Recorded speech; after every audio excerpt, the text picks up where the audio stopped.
सीखेंगे कि किस तरीके से आप बैलेंस रिमाइंडर डेटा बना सकते हैं एक्सेल सॉफ्टवेयर पे। तो स्टार्ट करते हैं। सबसे पहले एक्सेल सॉफ्टवेयर को स्टार्ट कर लेते हैं और स्टार्ट करने के बाद हमें सबसे पहले ब्लैंक पेज लेना होगा। ये हो गया फुल स्क्रीन, ये हो गया ब्लैंक वर्कबुक और उसके बाद यहाँ पे हम कुछ हेडिंग्स डालेंगे। तो मैं सबसे पहले हेडिंग के लिए यहाँ से यहाँ तक का एरिया सिलेक्शन कर लेता हूँ, मर्ज। उसके बाद मैं यहाँ पे हेडिंग डाल देता हूँ,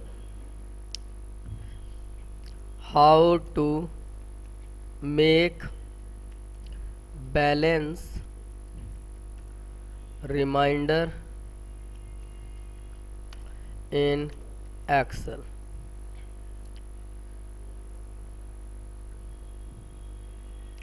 बोल्ड कलर,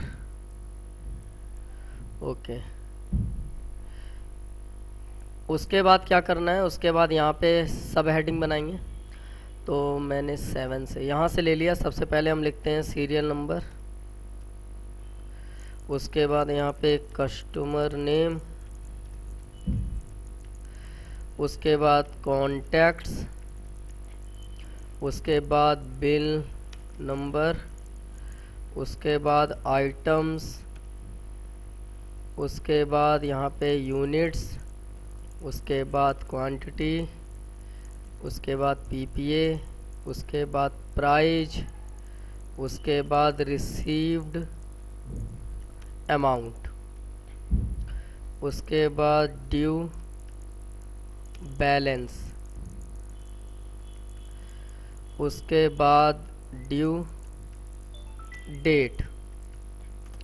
ये चीज़ें लिखने के बाद इन्हें सेलेक्ट कर लेते हैं यहाँ से फॉर्मेट में, auto fit column with serial number पे मैंने 1 2, उसके बाद इसे 1 से लेकर 10 तक ड्रैग कर लेते हैं।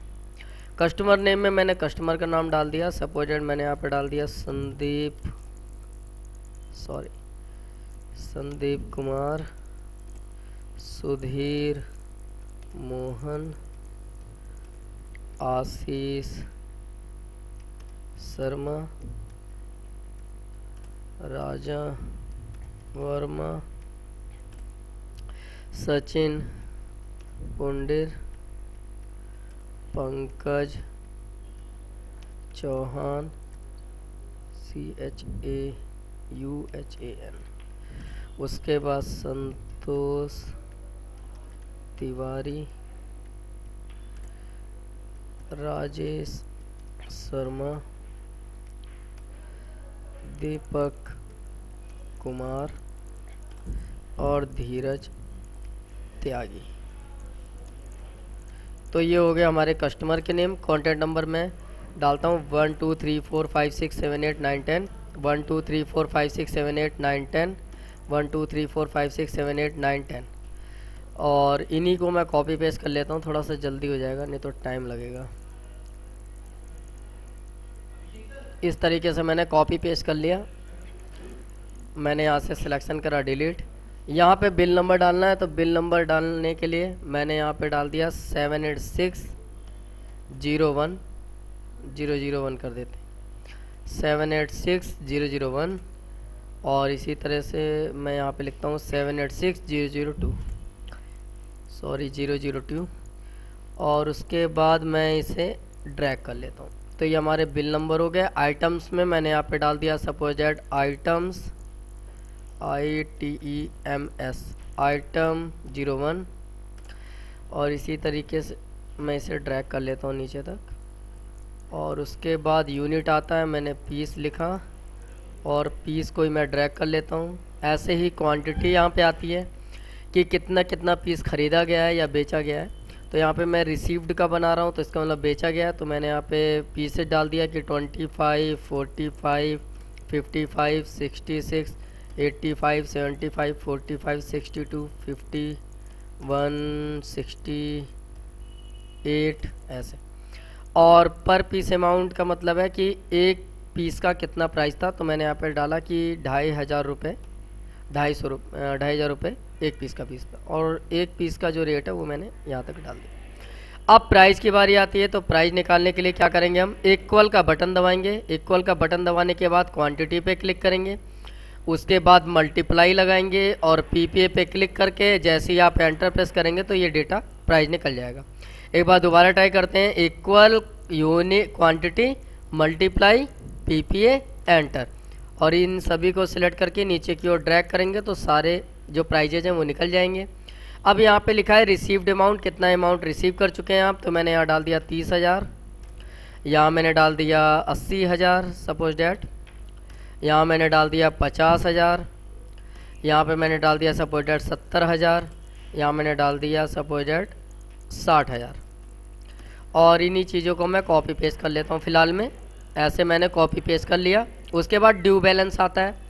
ड्यू बैलेंस निकालने के लिए equal price multiply received amount और एंटर को करेंगे प्रेस, तो ये ड्यू बैलेंस निकल जाएगा। Equal price multiply received amount enter, तो ड्यू बैलेंस निकल जाएगा। इसे भी आप ड्रैग कर लीजिए ऐसे। उसके बाद ड्यू डेट की बारी आती है, तो ड्यू डेट में मैंने यहाँ पे डाल दिया सपोज डैट मुझे जो है ये आज है 9 जनवरी, तो मैंने यहाँ पे डाल दिया सपोज डैट 1 जनवरी को पैसे लेने हैं मुझे, तो मैंने यहाँ पे 1 जनवरी डाल दिया 2018। और उसके बाद मैं इसे ड्रैग कर लेता हूँ। ड्रैग करने के बाद यहाँ पे 2 है, 3 है, 5 है, 9 है, तो मैंने यहाँ पे सपोज डैट इसे 10 ही रहने देता हूँ, 8, तो मैंने यहाँ पे सपोज डैट यहाँ पे मैंने 8 को कॉपी कर लिया, यहाँ पे पेस्ट कर लिया, और मैंने यहाँ से यहाँ तक कंट्रोल डी प्रेस करा, 8 हो गया। ऐसे ही मैंने यहाँ पे 3 को कॉपी करा और यहाँ पे क्लिक करके पेस्ट करा, और यहाँ से यहाँ तक मैंने 3 को कर दिया। अब उसके बाद यहाँ पे क्लिक करते हैं। अब यहाँ पे हम कंडीशनल फॉर्मेटिंग पे जाएंगे और न्यू रूल पे जाएंगे।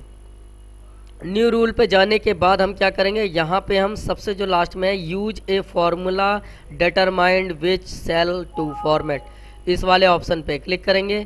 क्लिक करने के बाद यहाँ पे फॉर्मेट वैल्यू का ऑप्शन आता है, तो मैं क्या करूँगा, मैं यहाँ पे बीच में रख रहा हूँ, इसे आप थोड़ा गौर से देखिएगा। यहाँ पे हम लगाएंगे इक्वल, और उसके बाद जो फर्स्ट ये जो डेट है इस पे हम क्लिक कर देंगे। क्लिक करने के बाद हम चाहते हैं जो कॉलम है वो फिक्स हो जाए, लेकिन जो रो है वो फिक्स ना हो, तो मैं यहाँ पे जो रो के आगे जो डॉलर का सिंबल है इसे मैं यहाँ पे क्लिक करके इसे हटा दूंगा। हटाने के बाद यहाँ पे क्लिक करने के बाद फिर दोबारा इक्वल लगाएंगे और यहाँ पे लिखेंगे टुडे। टुडे लिखने के बाद यहाँ पे ब्रैकेट ऐसे शिफ्ट दबा के 9 और शिफ्ट दबा के 0 ऐसा ब्रैकेट लगा लेंगे। उसके बाद हम इसे फॉर्मेट पे क्लिक करेंगे। यहाँ पे फॉर्मेट पे जब क्लिक करेंगे तो यहाँ पे ऑप्शन निकलेगा, निकल नहीं रहा है, अभी थोड़ा टाइम लगेगा। ये आ गया। अब हम चाहते हैं कि उसका जो कलर है वो सपोज डैट पैसे लेने हैं, इसका मतलब उसका कलर हम ब्लू से शो करना चाहते हैं, और मैं चाहता हूँ जो उसका फ़ॉन्ट का कलर है वो येलो हो जाए। तो ओके का बटन दबाएंगे, फिर दोबारा ओके दबाएंगे।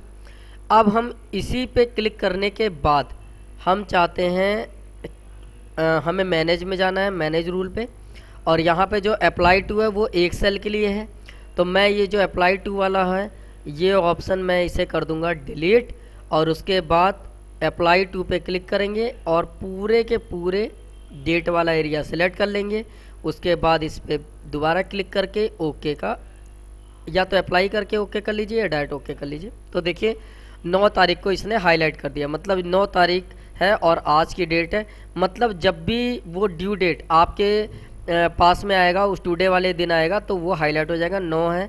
अब मान लीजिए मैंने ये 9 तारीख को मैंने यहाँ चेंज कर लिया, मैंने यहाँ पे क्लिक कर दिया, मैं इसे कॉपी कर लेता हूँ पहले, और मैंने यहाँ पे सपोजेट मैंने यहाँ पे क्लिक कर दिया 12 तारीख। तो देखिए 12 तारीख में कोई नहीं है, लेकिन मैंने यहाँ से यहाँ तक सिलेक्शन करके और मैंने इसे पेस्ट कर दिया और एंटर मार दिया। तो देखिए यहाँ पे, और मैं इस 9 तारीख वाला जो डेट है जहाँ जहाँ मैं पेस्ट करूँगा देखिए वो जो तारीख है वो हाईलाइट हो जाएगी। तो इस तरीके से आपको पता चल चुका है कि जब भी उस दिन वो ड्यू डेट वाला दिन आएगा तो वो ऐसे हाईलाइट हो जाया करेगा। तो इससे आपको पता चल जाएगा कि किस दिन आपको पेमेंट लेनी है, तो जिस दिन पेमेंट आपको लेनी है उस दिन का डेट हाईलाइट हो जाएगा कुछ इस तरीके से। तो अब जैसे मान लीजिए मैंने यहाँ पे डाल दिया सपोज डैट 1 जनवरी 2018। अब उसके बाद मैं यहाँ से नीचे की ओर ड्रैग करता हूँ। अब देखिए जहाँ भी 9 तारीख आएगा उसे हाईलाइट कर देगा, आ गया ना। तो इस तरीके से आपको पता चल जाएगा कि किस दिन आपको, जैसे वो दिन आएगा पैसे लेने वाला दिन, तो उस दिन ड्यू डेट पे टुडे वाला दिन उस दिन हाईलाइट हो जाएगा। तो ये उद्देश्य था बनाने का डेटा। बाकी अब इसे हम थोड़ा सा कलर कर लेते हैं कुछ इस तरीके से। मैंने इसका जो कलर है वो मैंने ये ग्रीन कर दिया और इसका कलर वाइट कर दिया, बोल्ड कर दिया। और उसके बाद यहाँ पे जो है इतना एरिया ही सिलेक्शन करा मैंने दोबारा, और सिलेक्शन करने के बाद फिर मैंने यहाँ पे इसे मर्ज करा। यहाँ पे मैंने डाल दिया रिसीवेबल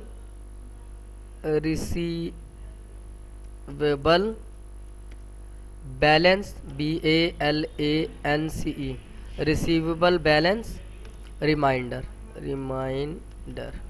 और उसके बाद मैंने इसका जो कलर है वो ब्लू कलर कर दिया।